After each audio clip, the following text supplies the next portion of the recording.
we're going to push people's buttons and try to really evoke authentic and genuine responses, even though Dennis today dumped on authenticity. We're going to try to evoke those authentic responses, and we're going to begin. Dennis Prager, years ago, you wrote an article, this is about 15 years ago, saying that the Jewish community should actively proselytize non-Jews. And it was one of your most memorable articles. I remember that I wrote you a 10-page response to it, if you still remember that. And given the fact that the Jewish birth rate is so incredibly low, and given the fact that Michael, who is an expert in Jewish demographics, we've gone from 6 million Jews down to 5 million. You said today it's 4% of the population to 2% of the population. And that is due to assimilation, but especially to a low Jewish birth rate.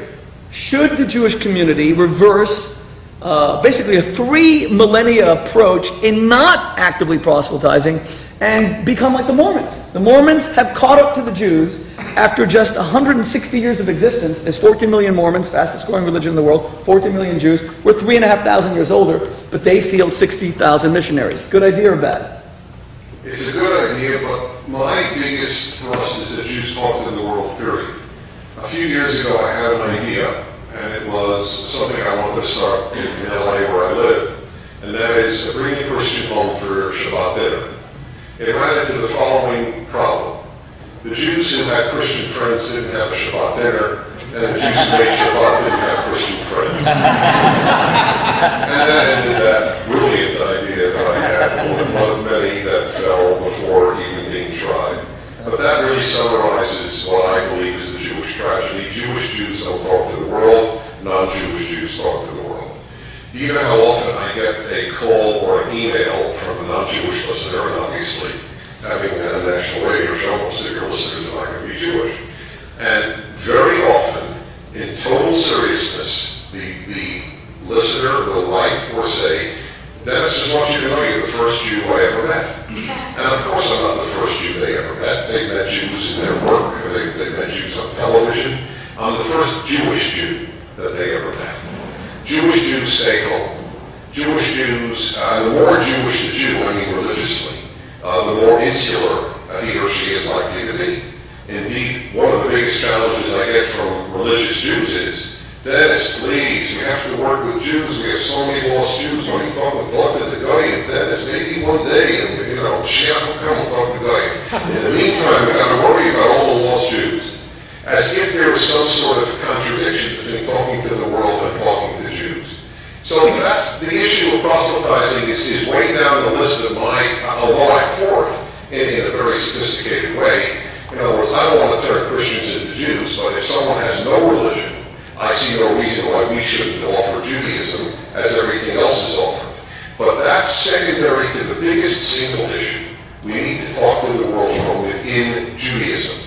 Jews who talk to the world proselytize for feminism, for environmentalism, for socialism, for every ism you can imagine, except Judaism and its values.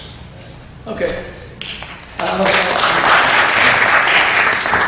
Thank you very much. Okay, so Dennis, you're saying that you would be in favor of proselytizing only for people who don't really have a religion yet, and why not offer Judaism? But the Orthodox are traditionally opposed to any kind of actively proselytizing. So, what would our sole rabbi on the panel? Should we be actively proselytizing non-Jews to become Jewish? I'm sorry. See, I think Joseph Telushkin is a world-renowned author and the sole Orthodox rabbi. I'm sorry. There's also Joseph Telushkin, of course. Yeah, right. Do you want to answer the question?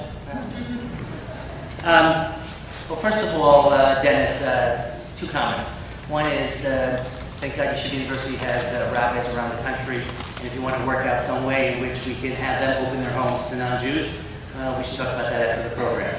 I don't think there's anything wrong with us extending ourselves and being able to talk to the larger world. I think that's our responsibility.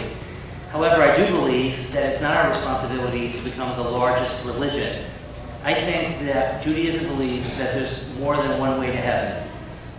If you're a good Christian, if you're a good Muslim, you can get to heaven. Maimonides actually writes in the Laws of the Messiah that in discussing actually the role of Jesus in the world, Maimonides writes, and these are his words in Hebrew, Yasher Derech HaMashiach, that even Jesus helped prepare the way to becoming the final Messiah by introducing forms of monotheism into the world.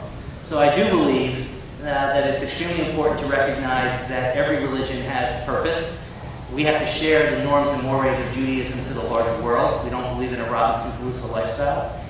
And I think it is healthy and important to reach out to the larger Jewish community and the larger world community. I often find that the Orthodox community understands the larger world community better than it understands the larger Jewish community. And I think that, in many ways, for the Orthodox community is a bigger challenge. I think it's easier for Orthodox Jews to interact with Christians than it is their friends who are not observant. Let me just end with one statement. You know, in Rabbi Abadi's synagogue, the ancient customs which are found in the traditions of the Siddur that Rabbi Abadi uses in the synagogue, and I believe it's also in the Siddur of Chabad, is that every time you begin the prayer service in which you celebrate a rendezvous with God, you need to start off acknowledging the fact that we have a responsibility to love every human being and to engage in a relationship with every Jew. You can't begin a rendezvous with God without recognizing our responsibilities to humanity. And that's, in the essence, before you begin prayer to God, you have to recognize that point.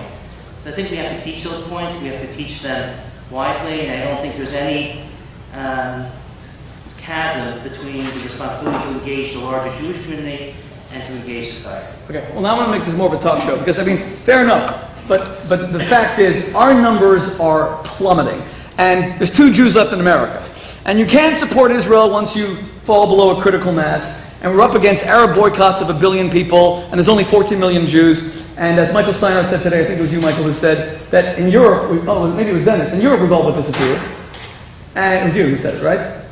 And, I mean, you have 100,000 Jews in Australia. You have, what, 200,000 Jews in Canada, 600,000 in France. Then the numbers go really low. 200,000 in England.